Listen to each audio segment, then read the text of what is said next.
여러분 안녕하십니까? 광주 MBC 뉴스투데이 시작합니다. 먼저 오늘의 주요 뉴스입니다. 김영록 전남지사가 기자간담회에서 광주 군공항을 이전하기 위해서는 광주시가 먼저 결단해야 한다고 말했습니다.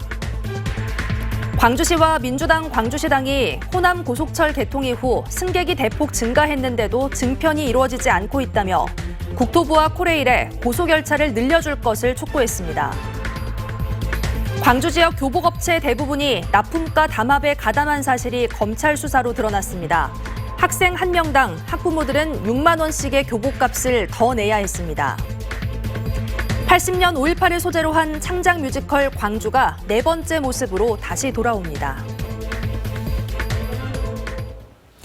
김영록 전남지사가 광주 군공항 이전 문제에 대해 공식적인 입장을 직접 처음으로 밝혔습니다. 군공항 특별법이 통과됐다고 해서 모든 게 해결된 건 아니고 군공항을 보내는 쪽인 광주시에서 먼저 통 큰 결단을 내려야 한다고 말했습니다. 보도에 김양훈 기자입니다. 김영록 전남지사가 기자간담회를 열고 작심한 듯 군공항 이전 문제에 대해 말을 꺼냈습니다. 핵심은 광주 군공항 특별법 통과로 모든 것이 해결된 것은 아니라는 것. 특별법은 광주 군공항을 옮겼을 때 개발을 어떻게 할 것인가에만 맞춰져 있다며 군공항 이전 대상 지역 지원과 발전 대책이 우선 마련돼야 한다고 말했습니다. 군공항을 이전해야 될 분들이 통풍에 탄력적으로 움직여야지 자꾸 우리 받는 사람한테 왜 안 받냐고 상생만 강조해서는 좀 어렵다 생각하고. 이와 함께 광주 민간공항을 무안공항으로 보내겠다는 강기정 광주시장의 통큰 결단이 필요하다고도 강조했습니다. 광주시가 군공항 유치 의향서 제출 시기를 5월로 결정한 데에 대해 쓴소리도 쏟아냈습니다. 전라남도와 합의된 바 없는 군공항 이전 유치 의향서 접수 시기는 늦춰줘야 한다며 관련 공문을 국방부에 보냈다고도 밝혔습니다. 그런 부분 포함해서 이전 대상 지역들이 대하고도 그런 의견도 나눠야 되고요. 그렇게 해서 어떤 로드맵을 마련을 하는 게 맞다. 김 지사는 또 특정 지역으로 군공항이 가야 하는 것도 결정되지도 않았다며 중립적인 입장에서 정확한 정보를 제공하고 공평한 설명 기회를 마련해 군공항 이전 문제를 풀어나가야 한다고 말했습니다. MBC 뉴스 김양훈입니다. 목포대학교 총학생회와 무한여성발전위원회 등 4개 단체 회원들이 전남도의회 앞에서 기자회견을 열고 광주 군공항 무안군 이전 찬성 성명을 발표했습니다. 이들 단체들은 광주 군공항 이전 수용에 대한 무안군의 전향적인 자세를 촉구하며 이제 무안 군민들도 반대의 길을 멈추고 선입견을 벗어나 무안군 미래를 위해 어떤 선택이 옳은 것인지 깊이 따져봐야 할 시기라고 주장했습니다. 광주 군공항을 전남으로 이전해 신설하고 기존 공항터 개발 비용의 부족분을 국비로 지원받을 수 있도록 한 광주 군공항 이전과 종전부지 개발 등에 관한 특별법이 오늘 공포됩니다. 특별법은 신속한 신공항 건설과 기존 부지의 개발, 예비 타당성 조사 면제와 각종 인허가 간소화, 통합 신공항 건설 추진단 설치 등을 담고 있어 조속한 사업 추진이 기대됩니다. 국회 본회의 의결을 거쳐 국무회의까지 통과한 광주 특별법은 법안 공포 4개월 후부터 시행됩니다. 연일 하늘빛이 흐립니다. 오늘은 우산 챙겨서 나가시는 게 좋겠습니다. 하늘 모습 보시면 구름은 여전히 가득한 상태고요. 전남 서해안을 중심으로 약한 비가 내리고 있습니다. 오늘 밤까지 광주와 전남 모든 지역에서 약한 비가 이어지겠습니다. 예상되는 강수량은 5에서 10mm가량입니다. 오늘 먼지 걱정은 없겠습니다. 광주와 전남 전권역에서 미세먼지 농도는 좋음 수준 유지하고 있습니다. 어제보다 기온은 내림 세를 보이면서 쌀쌀하게 느껴지겠습니다. 광주의 아침 기온 12도 안팎으로 어제보다 2도가량 낮은 기온에서 시작했고요. 한낮 기온 13도에 그치면서 어제 아침 기온보다 기온이 낮겠고 어제 낮 기온보다는 5도 이상 내림세를 보이겠습니다. 날씨 정보였습니다. 그동안 광주 전남 지역민들은 KTX 열차가 턱없이 부족해 큰 불편을 겪어왔는데요. 광주 정치권과 단체장들이 국토부와 코레일에 고속열차 증편을 촉구했습니다. 하지만 국토부는 선로 용량이 포화 상태고 차량도 한정돼 있다며 당장 열차를 늘리는 건 어렵다는 입장입니다. 보도에 김영찬 기자입니다. 광주에서 서울행 열차를 타기 위해 승객들이 모여 있습니다. 호남 고속철의 하루 평균 이용객은 2만 6천여 명. 2015년 호남 고속철 개통 당시 1만 6천여 명에서 62%가량인 하루 평균 1만 명가량이 늘어난 겁니다. 하지만 이러는 사이 지난 8년 동안 호남 고속철에 증편은 없었습니다. 불편은 고스란히 승객들에게 돌아갔습니다. KTX 열차 시간 운행 시간이 조금 다양하지 못한 게 좀 아쉽더라고요. 그래서 조금 더 시간이 좀 쪼개져서 더 증편이 되면 좋겠다라고. 주말 같은 경우에는 보통 2주일 전에부터는 예매를 해놔야겠죠. 아침이나 저녁에 그럴 때는 자리가 없는 경우가 많아가지고. 현재 광주 KTX 1일 왕복 운행 횟수는 46편, 이중 일반석보다 승차 전원이 더 적은 산천 열차가 23편으로 절반입니다. 특히 경부선에는 995석을 갖춘 KTX1이 집중 배치됐지만 호남선에는 377석의 KTX 산천이 절반을 넘습니다. 또한 경부선에는 주말을 대비해 열차 2대를 연결해 운행하는 중년 열차를 투입하지만 호남선에는 한 편도 없습니다. 광주 지역 정치권과 단체장들은 이는 지역 차별이라며 산천 열차를 10편에서 20편으로 늘리고 주말 시간대에는 2, 3회 증편을 해달라고 국토부와 코레일에 촉구했습니다. 이 KTX 표를 구하는 것이 전쟁이 됐어야 되겠습니까? 적어도 제대로 증편을 해서 시민들이 불편하지 않도록 하는 것이. 하지만 국토부는 선로 용량이 포화 상태고 차량이 한정돼 있는 만큼 열차 증편은 당장 장담할 수 없다는 입장입니다.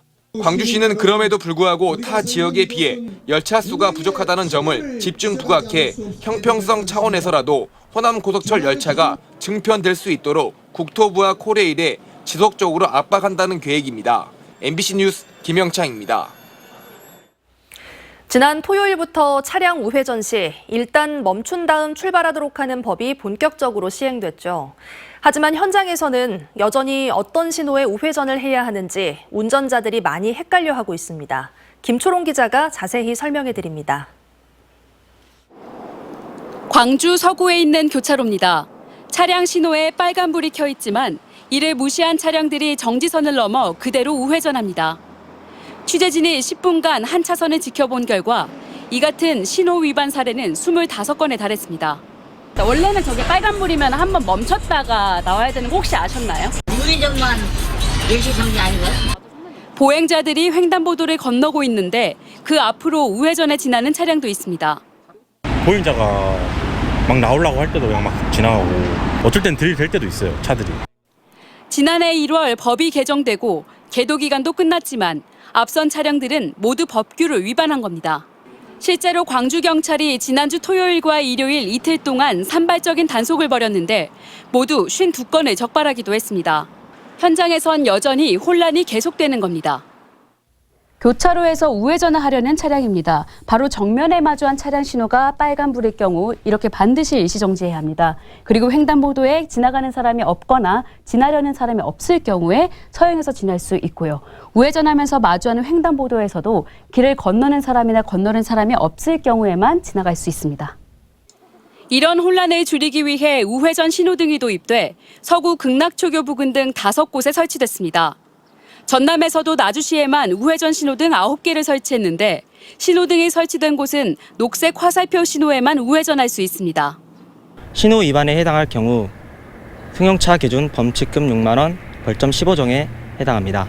우회전 위반 시 도로교통법 27조 1항에 해당하여 승용차 기준 범칙금 6만 원, 벌점 10점이 부과됩니다. 관련법은 개정됐지만 운전자들의 혼란이 계속되면서 여전히 보행자들의 안전은 지켜지지 않고 있는 상황. 단속 강화와 홍보가 더 필요한 이유입니다. MBC 뉴스 김초롱입니다. 광주 지역 교복업체 대부분이 납품가 담합에 가담했다는 사실이 검찰 수사로 드러났습니다. 이 담합으로 업체들은 3년간 32억 원의 부당 수익을 얻었고 학생들은 한 명당 6만 원씩 교복을 더 비싸게 사야 했습니다. 송정근 기자가 취재했습니다. 수사관들이 광주의 한 교복 운영업체에 들이닥칩니다. 담합이 의심되는 업체를 압수수색하고 있는 겁니다. 업체들은 서로 짜고 광주를 권역별로 나눠 서로 낙찰받을 학교를 미리 정했습니다. 그런 다음 들러리 업체를 정했고 자신들이 미리 정한 낙찰 단가로 함께 응찰해 사업을 나눠 먹었습니다. 처음에 담합을 했으니까 저희들이 인정을 하긴 하죠. 그래서 자신들의 담합에 참여하지 않고 더 낮은 가격을 제시한 업체에게는 입찰하지 말라고 종용하기도 합니다. 도와주십시오. 사장님. 앞으로 제가 또 사장님한테 돈 될 일도 있지 않겠습니까? 그러다 보면 부탁 좀 드리겠습니다. 이렇게 광주 지역에서 적발된 업체만 45개, 사실상 거의 모든 업체입니다.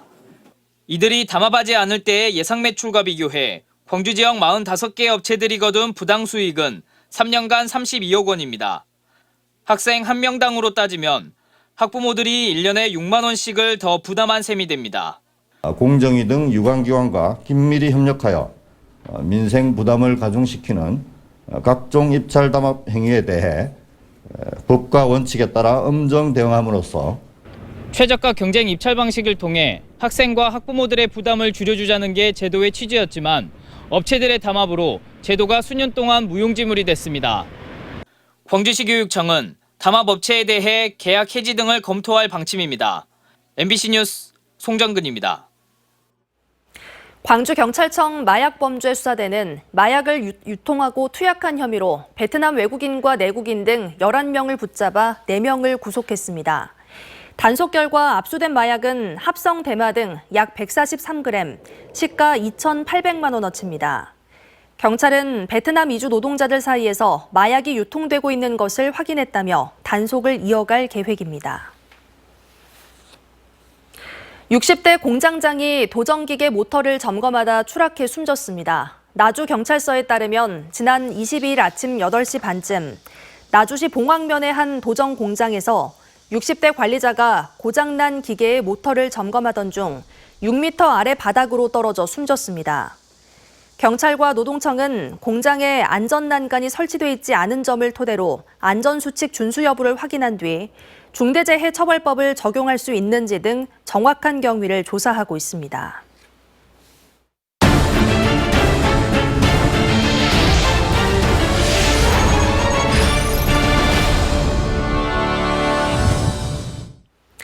지난해부터 이어진 가뭄에 모내기를 앞둔 농민들의 시름이 깊어지고 있습니다. 최근 몇 차례 비가 내리긴 했지만 일부 농업용 저수지의 저수율이 심각한 단계여서 영농철 물 부족 우려가 커지고 있습니다. 박종호 기자가 취재했습니다. 저수지 일부가 밑바닥을 드러냈습니다. 물 대신 잡초만 보입니다.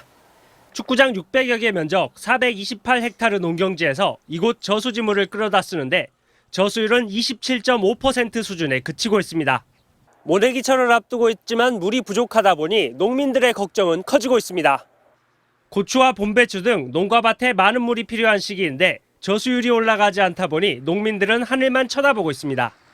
멋자리부터 시작해가지고 물들이 많이 필요하는데 비가 이 상태로 안 온다고 하면은 농산물 값도 제가격 못 받고 이런 상황에서 고사가 돼버리면은 우리 농민들 입장에서는 어려움이 많죠. 전남 지역 1,052개 저수지의 평균 저수율은 60%로 지난해 같은 기간보다 13% 가까이 부족합니다. 특히 신안과 무안, 해남 등 14개 저수지 저수율이 40%에도 못 미쳐 심각 단계입니다. 농사가 시작될 무렵 가둬뒀던 수문을 열어 물을 공급하는 전남 4대5 통수일도 지난해보다 한 달 정도 늦춰졌습니다. 6월 말까지 저희가 필요한 저수량 거의 확보를 해놨습니다. 기간이 짧아지면 짧아질수록 효율적으로 물 아껴가지고 물을 쓸 수 있기 때문에 올해같이 좀 가뭄 상황에서는 좀 집중적으로 물을 효율적으로 사용하기 위해서 그 기간을 좀 늦춰가지고 이번 주말까지 비가 한두 차례 더 내릴 전망이지만 저수율을 올리기엔 턱없이 부족한 양입니다. 계속된 가뭄에 올해 농사를 망치지 않을까 농민들의 마음은 새카맣게 타들어가고 있습니다. MBC 뉴스 박종호입니다. 지난해 침체를 이어오던 전남 동북권 부동산 시장이 최근 급매물 위주로 거래가 활발해지고 있습니다. 아파트 값이 바닥을 찍었다는 평가가 나오는 가운데 고금리가 여전히 지속되면서 본격적인 상승세로 전환하긴 아직 힘들다는 분석입니다. 유미동 기자의 보도입니다. 1만 가구가 입주한 순천 신대지구입니다. 대단지 아파트가 밀집했지만 지난해 부동산 시장이 얼어붙으면서 거래가 뜸했습니다. 하지만 올해 들어 한 개 단지에서만 거래가 50건 넘게 이루어지는 등 숨통이 트였다는 목소리가 나옵니다. 그리고 3월부터 금매 물건들이 거의 정리되면서 가격도 바닥을 찍고 점차 오르는 분위기에 있고요. 당분간 가격 상승세가 유지될 것으로 보입니다. 내림세를 이어오던 가격이 더 떨어지지 않을 것으로 보고 저렴한 매물 위주로 거래가 활발했습니다. 올해 1분기 여수와 순천 광양의 아파트 매매 거래량은 2,247건, 지난해 4분기보다 약 800건 늘었습니다. 급매물이 속속 거래되면서 시장에 조금씩 활기가 돌고 있지만 반등이 지속될지는 더 지켜봐야 합니다.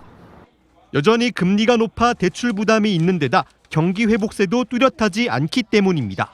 봄 이사철 등이 겹치면서 일시적 반등일 뿐 대세 상승으로 이어질지 판단하려면 올해 하반기는 돼야 한다는 평가입니다. 그래서 금리가 예전 상황으로 시장으로 돌아가기는 굉장히 어렵겠지만 제가 볼 때는 쉽지 않다. 그래서 아마 이런 게 소비자 심리를 매수를 조금 더 원활하게 시키기에는 충분한 원동력이 좀 적다. 전문가들은 집값이 당분간 크게 변동이 없을 것으로 보고 내 집 마련에 나선 실수요자는 급매물 위주로 접근해야 한다고 조언했습니다. MBC 뉴스 유민호입니다. 고등학교가 부족한 광산구 지역에 가칭 광산고등학교 설립이 추진됩니다. 광주시 교육청은 지난 2009년 문을 닫은 옛 하남초등학교 부지에 오는 2027년 3월 개교 목표로 18학급 규모의 광주 광산고를 계획하고 있습니다. 현재 광산고 소재 중학교는 26개인 반면 일반계 고교는 11개에 불과해 지난 신학기 956명의 학생이 북구와 서구 지역의 고등학교로 배정된 바 있습니다. 1980년 5.18을 소재로 한 창작 뮤지컬 광주가 4번째 모습으로 다시 돌아옵니다. 광주문화재단과 뮤지컬 광주팀은 공연의 개요와 배우 소개 등을 위한 기자간담회를 열고 다음 달 16일부터 9차례 광주 무대에 올리는 공연 일정을 알렸습니다. 뮤지컬 광주는 지난 2019년 초연된 이후 매년 시즌제 형태로 제작돼 공연되고 있고 지금까지 전국 6개 도시에서 100여 차례 무대에 올랐습니다. 최근 정부가 태양광 과잉 발전에 따른 전력 개통 안정화를 위해 출력 제어 조치에 들어가면서 전남 재생에너지 산업 전반에 악영향이 우려됩니다. 출력 제어는 정부가 여름과 겨울철에만 시행했던 전력 수급 특별 대책으로 태양광 발전량이 최고치에 달하는 봄철에 시행하는 건 이번이 처음입니다. 전남에는 지속운전 성능을 보장하는 인버터가 설치돼 있지 않은 태양광 발전사들이 많아 대책 없이 출력 제어가 이루어지면 향후 전력망 접속이 어려워지는 등 피해가 예상됩니다. 광주시 24개 공공기관을 20개로 줄이는 산하기관 구조혁신 조례안이 광주시의회에 제출됐습니다. 시의회는 통합기관인 관광공사와 테크노파크, 사회복지서비스원과 경제지능상생일자리재단 발족 여부와 교통공사와 기후에너지진흥원, 인재평생교육진흥원 출범을 위한 조례를 심의합니다. 또 광주전남연구원에서 분리하기로 의결된 광주연구원 설립 개정 조례안도 심의할 계획입니다. 오늘 출근길 우산 챙기셔야겠습니다. 종일 흐린 가운데 밤까지도 약한 비가 이어지겠습니다. 하늘 모습 보시면 구름 많은 상태고요. 현재 전남 서해안 지역을 중심으로 약한 비가 내리고 있습니다. 오늘 밤까지 예상되는 강수량은 광주와 전남에 5에서 10mm가량입니다. 오늘 먼지 걱정은 없겠습니다. 광주와 전남 전권역에서 미세먼지 농도는 좋음 수준 유지하겠습니다. 기온은 어제보다 내림세를 보이면서 쌀쌀하게 느껴지겠습니다. 아침 기온은 12도 안팎으로 어제보다 2도가량 낮은 기온에서 시작했고요. 한낮 기온도 13도 안팎에 그치면서 어제 아침 기온보다도 낮은 기온을 보이겠고 어제 낮 기온보다는 5도 이상 낮은 기온 보이겠습니다. 대부분 지역에서 비가 내리고 있습니다. 오늘 아침 기온과 낮 기온 큰 차이 없겠습니다. 목포의 현재 기온 10도 안팎 보이고 있는 가운데 한낮 기온 13도에 그치겠고요. 보성의 시장의 아침 기온과 낮 기온도 모두 11도 안팎 예상됩니다. 바다의 물결은 최고 2m에서 2.5m 안팎으로 일겠습니다. 내일 오후 들어서 날은 점차 맑아지겠고요. 기온은 다시 오름세로 돌아서겠습니다. 날씨 정보였습니다. 이상으로 뉴스 마칩니다. 시청해주신 여러분 고맙습니다. 언제 어디서나 내 손 안의 뉴스. 광주 MBC 뉴스 유튜브 구독으로 함께하세요.